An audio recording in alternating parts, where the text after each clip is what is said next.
So you're thinking about trying voice acting?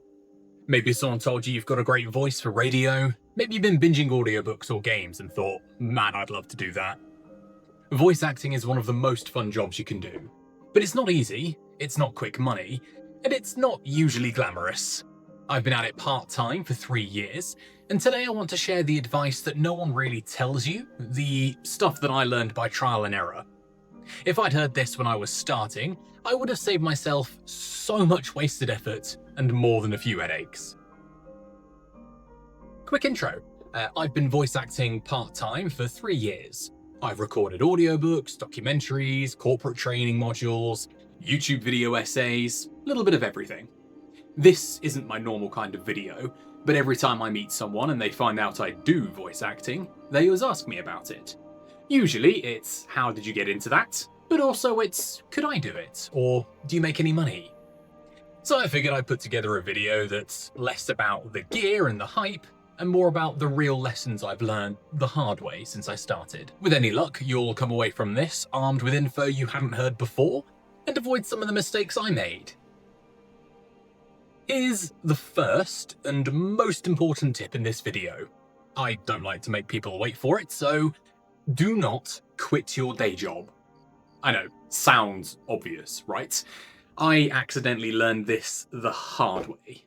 I'd just been laid off from my full-time job right after me and my partner had just bought our first house. Terrible timing, but I thought maybe this was the perfect time to go all in on voice acting. At the same time, I was listening to Brandon Sanderson's Mistborn series on audiobook, narrated by Michael Kramer. If you've never heard him, he sounds like a cowboy dipped in velvet. It's gripping, and I remember thinking, I have to give this a shot. So I did, and very quickly I realised voice acting is not the answer if you need immediate income. The majority of voice actors out there, they do it part-time, often, usually, working full-time jobs simultaneously. The ones you hear about making bank are the equivalent of professional athletes. It's technically possible to do what they do, but it's years and years of hard work. The irony about all this is keeping your day job actually makes voice acting better. It means the auditions are fun, not desperate. You can reinvest money into your setup without stressing about rent, and you can just focus on getting better at voice acting and not trying to afford food this week. So definitely don't treat voiceover as your financial lifeline or like a golden ticket. Think of it like planting a tree. Water it over time and eventually it'll grow. You'll enjoy the process way more when your bills are already covered. Alright, confession time. When I first decided to start, I spent 75 hours, yes 75, watching microphone reviews on YouTube. I knew more about polar patterns than actual sound engineers, and you know what that did for me? Bugger all. It's a common trap, over-preparing, watching endless gear reviews, bookmarking 40 top 10 VO tip videos, but it never feels like you're actually recording. It feels productive, but it is just procrastination in disguise. Here's the truth, you don't need the perfect setup to start. You need a setup. Buy something within your budget, set it up, and start recording. You'll make mistakes, and that's totally fine. You learn by doing, not by consuming more content. Think of it like learning guitar. Nobody learns by watching 50 reviews on which guitar sounds best. You grab the guitar, you play it, it sounds bad, you improve. Same deal here. It's definitely easier said than done to just not overthink it and get started. And honestly, looking up gear and voice actor tips is super fun, but if it's stopping you actually getting started, here's some advice. Firstly, set yourself a firm deadline on when you're going to buy your microphone. Maybe set a 1-week period to find the one you want. You don't have to spend a lot on it, more on that later, but get your mic. Then download free software like Audacity. It works on practically every laptop in the world and is 100% free to use. Every single day, record 1 page of a book out loud for a week. Doesn't matter if it's the same book, random stuff you find, instructional booklets, anything really. Just do the process of actually recording so you get accustomed to it. Soon enough, any awkwardness of speaking will go, and you'll build some momentum. Finally, listen to it back, cringe a little, and make some changes and notes, and then repeat. That process will make you better way faster than another 20 YouTube reviews. Perfect is the enemy of good. Just start. Now, let's talk gear. Specifically, the golden rule about gear. Your recording space matters more than your microphone. Let me tell you about my first setup. I thought I was being clever. I set up in the tiniest closet in my house, I padded it with shed loads of acoustic foam, brought in a lamp, and thought I'd nailed it. But here's what happened. It was pitch black without the lamp. It was so narrow I felt claustrophobic after 20 minutes. With no ventilation, it gets so hot and so stuffy, I'd come out sweating and often dizzy. And worst of all, one wall faced the road and the other was shared with my neighbour. So every car, every motorbike, every step my neighbours made ruined my takes. I lost hours re-recording chapters because of that closet. But short of buying a really expensive studio setup, I didn't really know what else to do. Thankfully, you don't need to have this problem. Here's what I should have done. Focus on the space first. Look for an interior room with no windows, no outside walls, and then cover it with what you already have. Duvets, blankets, spare mattresses if you've got one. Honestly, even clothes work. Just any thick, soft fabric will do to deaden the sound so it's not echoey. Not like this room is.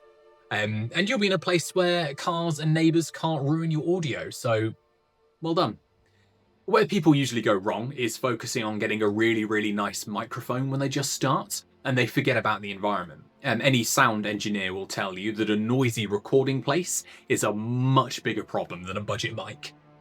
Do yourself a favour, spend some time setting up your recording environment properly, and only get a cheap microphone to start with. Just as an FYI, I'm going to link an incredible YouTube channel called Booth Junkie, run by a chap called Mike Delgadio. He regularly reviews microphones and sound treatment options. He is a must-watch if you're looking into this stuff. Here's the most controversial tip on the list. Don't work for free. When I was starting out, the most common advice I ran into by people who were well-intentioned, but ultimately misguided, was to do royalty share audiobooks, build your portfolio, and eventually you'll earn the right to actually charge per hour for your work. Now, on the surface, that makes total sense. You're new, you're untested, you don't have any past work to point and prove your skills. Why would anyone pay you? So, I tried it.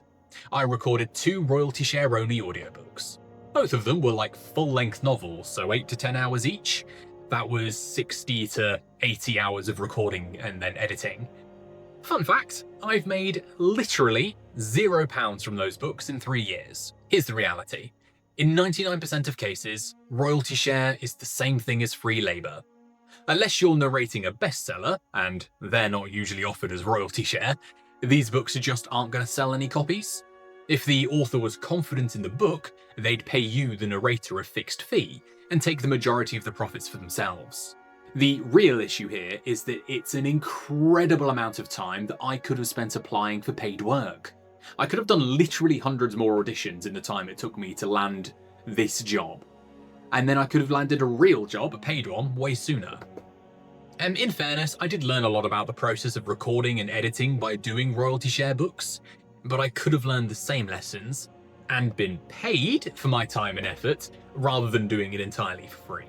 You can too. Look at it this way. No restaurant gives away meals for free just because they're new to an area. Trainee hairdressers don't cut your hair for free.